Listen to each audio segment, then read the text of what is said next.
আজকে একটু অন্যভাবে শিম আর আলু ভাজা করেছিলাম, সেটাই শেয়ার করছি বন্ধুরা। তার জন্য শিম আর আলুগুলোকে ছোট ছোট করে কেটে নিয়েছি। এখন একটা শুকনো কড়াইয়ে 1 চামচ গোটা জিরে, 1 চামচ পোস্ত আর একটা শুকনো লঙ্কা কুচি করে দিয়ে এগুলোকে হালকা একটু ভেজে নেব। যখন হালকা ভাজা হয়ে গেল তখন উঠিয়ে ঠান্ডা করে নিলাম।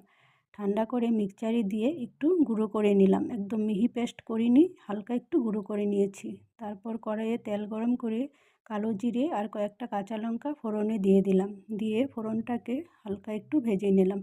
তারপর তাতে দিয়ে দিলাম আলু আর শিমগুলো, তারপর দিয়ে দিলাম মটরশুঁটি আর একটা টমেটো কুচি। তারপর পরিমাণ মতো নুন আর হলুদ দিয়ে এগুলোকে ভালো করে মিশিয়ে নেব। সবগুলো সুন্দরভাবে মিশিয়ে কিছুক্ষণের জন্য ঢেকে রাখলাম।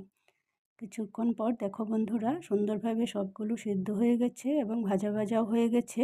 এখন আমি এখানে একটু চিনি দিয়ে দেব আর ওই ভেঙে রাখা মশলাটা দিয়ে দিলাম।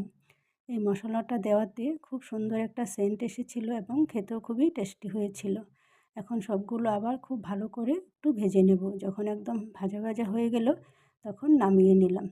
খুব ভালো লাগে খেতে, এই মশলাটা দেওয়াতে আরও খুবই টেস্টি হয়েছিল। ধন্যবাদ সবাইকে আমার ভিডিওটা দেখার জন্য।